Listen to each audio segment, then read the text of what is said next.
Welcome to Byte-Sized Tech. We like to keep things fun and breezy here. Yeah, keeping it light. But today we're tackling a topic that's, honestly kind of spooky. Definitely spooky.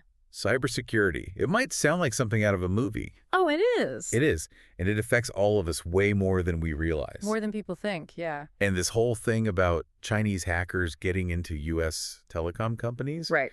Like, that's a real wake-up call. Big time. And what's really concerning is how they did it. Yeah, how'd they pull it off? It was a combination of things, actually. Okay. Some older tricks, like exploiting a flaw in this Ivanti VPN software. Ivanti VPN. Yeah. Most people hearing those words are like, Yeah. Okay. Exactly, and that's why we're here. So a VPN, think of it like a secret tunnel? Exactly. For your internet traffic, keeping your data private. Okay, got it. Now, Ivanti, this company, they make VPN software. Okay. And back in 2023, a weakness was found in their system. Oh. And hackers could use this flaw to kind of sneak into networks. Right. Like a backdoor. Exactly. That's a great way to put it. Okay, so that's one way in. Yeah. What about these Microsoft Exchange servers? I feel like I've heard of those before. Right. Almost every business uses Microsoft Exchange for emails and calendar. Gotcha. And just like any software, it can have vulnerabilities. So nothing is perfect. Exactly. And these hackers, they found and exploited those weaknesses. So two different backdoors to get into these telecom companies. That's what it's looking like. And the names of these malware programs they use. Oh, yeah. Snappy, Demo, Ghost Spider. Someone had fun in that naming meeting. Right. Sounds like a spy movie. But this isn't a movie, is it? No, this is the real deal, and this stuff is serious. Telecom infrastructure. Yeah. It's how we connect, it's how we bank, it's how everything digital works. Right. And if that gets compromised, the disruption could be huge. Huge. And that makes me think, yeah, our everyday communications, how safe are those? That's a great question. And, we all text and email and message all the time. But is any of it truly secure? Probably not, right? It's a mixed bag. And actually, remember we talked about Android phones switching to RCS messaging. Yeah, RCS, that was supposed to be the next big thing for texting. Right. And it is an improvement over old school SMS. It's supposed to make texting more like iMessage. Right. With the better group chats and all that. Exactly. But there's a catch. Oh, there's always a catch. Always. So while RCS messages between Android phones are encrypted, if you're texting someone with an iPhone, there's no end-to-end encryption. Wait, hold up. End-to-end encryption. What is that? Okay, so imagine you're sending a letter. Okay. You can send it in a sealed envelope or you can send it as a postcard, right? Yeah. End-to-end encryption, it's like that sealed envelope, only the sender and the receiver can read the message. Okay, so if I'm texting my friend with an iPhone, it's like sending a postcard. Anyone could read it. Potentially, yeah.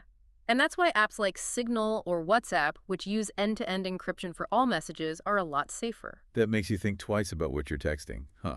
It really does. And speaking of security, I remember this whole debate about the FBI wanting backdoors into encrypted apps. Oh, yeah. Isn't that kind of contradictory?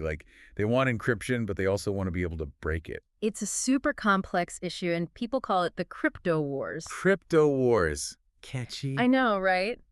So law enforcement, they argue that while strong encryption is great for privacy, it can also make it tougher to investigate crime. Right, because if they can't see what people are saying, they can't tell if they're up to no good. Exactly. So they want a way to access data in specific cases, like with a warrant. So they want a master key to unlock anything. Not quite a master key, but a way to access specific data when it's super important to an investigation. Okay, I can see that side. But of course, privacy advocates, they push back hard. They say any backdoor weakens security for everyone. That makes sense. And it could be exploited by hackers or even governments for surveillance. Right, because if there's a backdoor, someone's going to find it. Exactly. Yeah. It's a tough situation. Feels like a no-win. We want privacy, but we also want to be safe and secure. It's all about finding that balance. And this whole thing, it goes beyond just messaging, too. It does. Oh, yeah. Remember all that talk about data brokers? Those companies that collect our data and sell it? Those are the ones, and the Consumer Financial Protection Bureau, the CFPB. CFPB. Yeah, they want to put a stop to some of that. Okay, good. Tell me more. Well, they're proposing an update to the Fair Credit Reporting Act. Which is? It's a law that's supposed to protect our financial information. Okay. And the CFPB wants to treat data brokers more like credit bureaus. So what does that mean? It means they can't just sell sensitive data, like our social security numbers, to anyone. Thank goodness for that. It feels good that someone's finally doing something to protect our privacy. It really does, and what's interesting is that this has support from both political parties. So it's not a left or right thing. No. It seems like everyone agrees our data needs better protection. Now that you mentioned data and privacy, it makes me think about TikTok. Oh yeah, TikTok and all that drama. That's a mess. So the U.S. government's concerned about TikTok's Chinese ownership, right? Big time. They're worried about data security and the potential for the Chinese government to access user information. I mean, it's a valid concern, right? It is, and they've given ByteDance, which is TikTok's parent company, Right. until January 2025 to sell its U.S. operations. So the clock is ticking.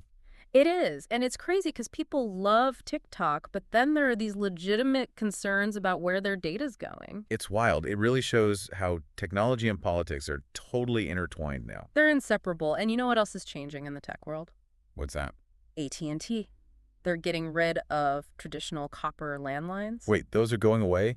Like the old school phone lines? Slowly but surely, yeah. Wow. They're switching to fiber optic and wireless networks. Okay, that makes sense. Makes sense financially, but it does raise some concerns. Like what? Well, what about access for rural areas? Right. A lot of those places still rely on those old landlines. Exactly. And that's something we have to think about as technology keeps advancing.